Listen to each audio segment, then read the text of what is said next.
fans, it's tough for everybody else. How you holding up and how you helping your teammates right now? I'm holding up just fine. Adversity comes and goes. We just gotta remain positive. And as far as me helping the team, I just gotta remain positive, keep good energy around, and just do anything I can just to help us be in a better position. Can you kind of walk us through like post game, it's the rivalry game that you've heard about and whatnot? Yeah.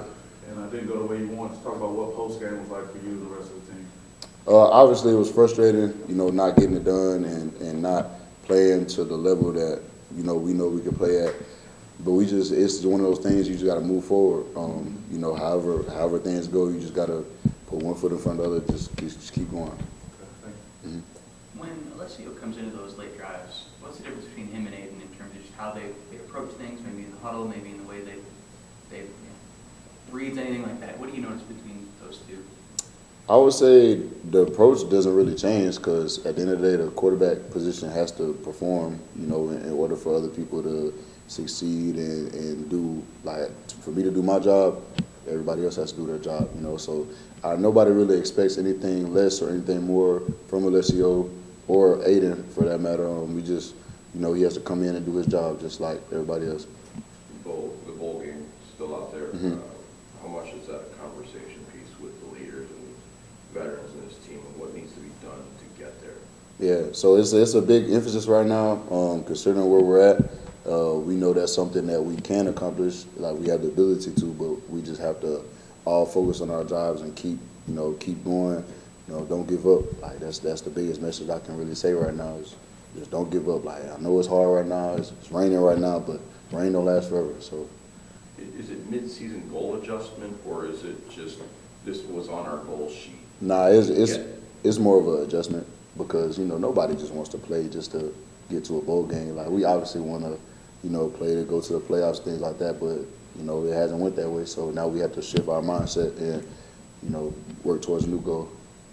Well, you heard about the rivalry all week and everything. Mm-hmm. And I guess even before that, they were talking about doing some stuff over the summer. But just what do you think about it now that you've been a part of it? Did it live up to what they said? Would you take away about playing in that game? I mean, to me, it's as any other rivalry. I feel like it was a little more chippy than other rivalry games I played in for sure, but it wasn't really, something that. So it wasn't that crazy to me. Yeah. Is it your last year? Yeah, this is my last year. I mean, how do you come out of that game saying, "Man, I wish I had another crack at them," or I wish I had a few years to kind of soak in this a little bit. Yeah, things like that.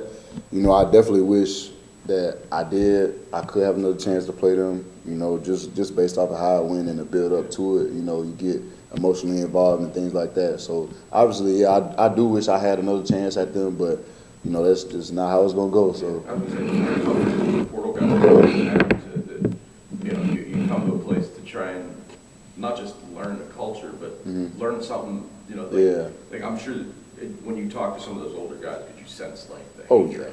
Oh yeah. It's definitely a deep disliking. I'm not gonna say hatred, but it's a deep disliking for sure, and you can feel that just talking to alumni and just people that have played in this game. There's so much passion behind it, and it's hard to beat. Do you worry that college football might lose that, like with the way the portal is set up right now? I mean, you get the advantages of it. Yeah, it can for sure. Nowadays, you're starting to see like a lot of kids don't really go to college to play no more. Like a lot of kids just want to go whoever's paying the most, So that's something that we kind of have to, not we, but that the NCAA has to kind of figure out and find a way to regulate that. But it's just the more money that schools are getting, being able to give to people, the worse it's going to be. So it's a sad reality, but that's what it is. I think when the team's struggling and you said the goals have changed, like on the outside, people might wonder like, where's the motivation? Where are these guys' heads at? For guys like Matt, guys like you in your last year, is that kind of just always internal and going to be there, knowing that you only have so much college football left? Is that sort of a factor for you? That it's just like, I got to go hard for this last bit regardless because I'm not going to get it back, that type of thing? So I'll speak for myself.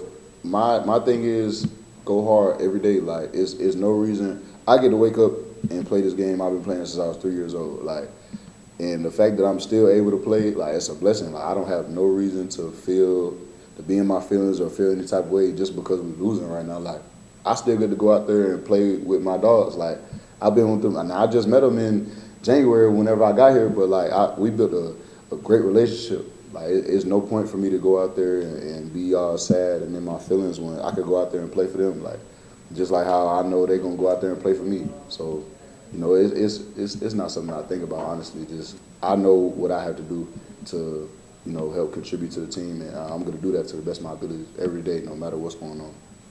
What's it been like being on this offense where it's like you guys have shown glimpses for a game, a half, a quarter, and then the next week it might not be there, the next week it is, you know, it's just been kind of wavy, like the production of it. What's that been like, and can you point to any reason why? I mean, you could imagine that it's obviously frustrating, you know, not being able to be consistent in offense, but it's like something we just have to keep working on. Like, at the end of the day, it's not really much that you can say anymore, or like it's no motivate, like it's nothing I can say to motivate somebody else to really want to go out there and play. Like, honestly, I can tell somebody something and I can hope that they respond well, but if I tell somebody something and they don't, that's not what they want to hear, then that's not what they want to hear. But I know, me personally, like, I'm gonna go out there and do everything I can. Like, you know, it's not a direct thing that we can pinpoint. Like, it's not something that we can just say, oh yeah, that's the problem. Like, it's everybody. Like, every play that we've had that's been unsuccessful, at least one person in the play has not done their job. So it's nowhere to point the fingers or anything like that. It's just, we just have to collectively get it together. You were out there blocking on Aiden's run, or on Makai's run. Yeah. You didn't realize it was Aiden coming up on your outside. Yeah, I didn't expect that at all. He actually got smacked, so I was asking him. I was like, damn, bro, you good? Like, you all right? He was like, oh yeah, I'm good. I said, all right, we good then. All right, Is thanks. the, Last this one, new? Omari. Huh? The Oh yeah, roads, yeah, that it new? is. Yeah, Nice. yeah, yep. Locally? Oh yeah, I went to Southfield. Okay. Yeah. All right, thanks so much. I think y'all have a good one. Thank you. Take care, everyone. Appreciate it. Thanks, Lauren.